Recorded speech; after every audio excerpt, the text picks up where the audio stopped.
Cancer सर्वांगीण मार्गदर्शन भाग 10 वैद्य दिलीप गाडगे पुणे। तो कल हम बात कर रहे थे कि नैसर्गिक खेती ही आधार है आरोग्य का, और जिस समय से इसमें परिवर्तन आ गया है, कैंसर जैसी बीमारियां बढ़ती जा रही है। अर्थात जीवन शैली ये भी एक अहम चीज़ है, वो अहम कारण है रोगों के लिए। लेकिन हमारा शरीर, हम जो खाना खाते हैं उसी से बनता है, और आहार संभवम वस्तु रोगाश्च आहार संभवाः, ये चरकाचार्य का वचन है कि जो शरीर है वो आहार से बनता है और रोग भी इसी आहार से निर्माण होते रहते हैं। एक दूसरा वचन आता है कि प्रायण आहार वैषम्यात अजीर्णम जायते नृणाम तन्मूलो रोग संघाता तद्विनाशाद विनश्यति, कि प्रायः आहार के अजीर्ण से रोग समूह निर्माण होता है और अजीर्ण का अगर हम नाश कर देते हैं तो उसका भी नाश हो जाता है।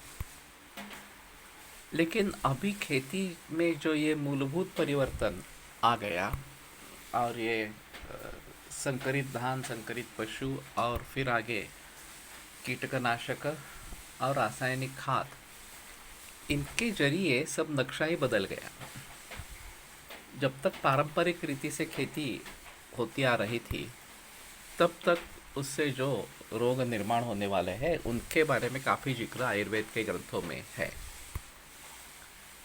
द्रवद्रव्य विज्ञानीय, अन्नस्वरूप विज्ञानीय, इस प्रकार के 2 अध्याय प्रायः सभी ग्रंथों में पाए जाते हैं। और द्रवद्रव्य में पानी, दूध, इक्षुरस वगैरह के बारे में काफ़ी जानकारी होती है। और अन्नस्वरूप विज्ञानीय में चावल, गेहूँ या बहुत सारे फल, सब्जी इन सभी के बारे में, या मांस वर्ग, इस सभी के बारे में जानकारी रहती है। तो इनके आधार पर स्वास्थ्य को कैसे बनाए रखना है, इसके बारे में काफ़ी बहस की गई है और विस्तृत रूप से जानकारी दी गई है। लेकिन फिलहाल जब ये खेती में आमूलाग्र परिवर्तन आ गया, तो इसके बारे में ग्रंथों में कोई जिक्र नहीं है, क्योंकि उस ज़माने में ऐसा कुछ था ही नहीं। सब कुछ जो था वो नैसर्गिक था।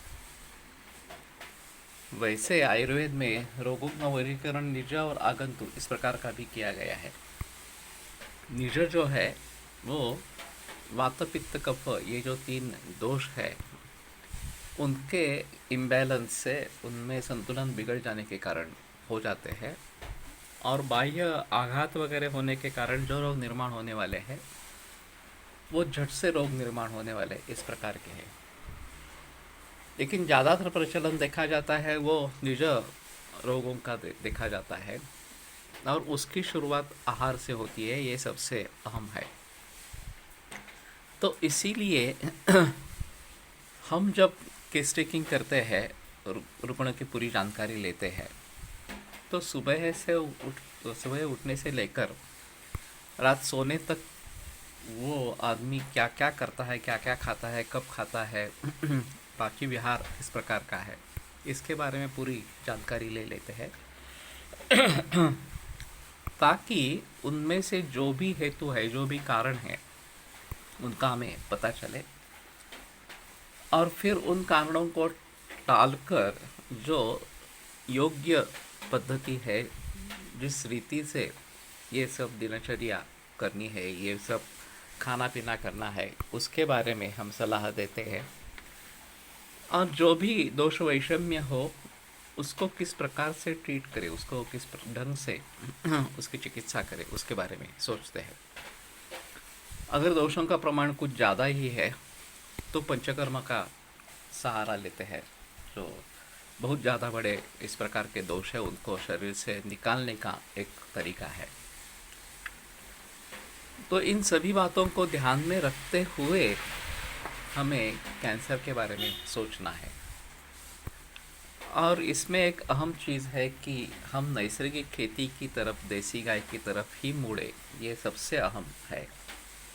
और उसके बावजूद भी जीवन शैली के शैली में परिवर्तन लाना, बाकी चीज़ों में भी ध्यान देना ज़रूरी है।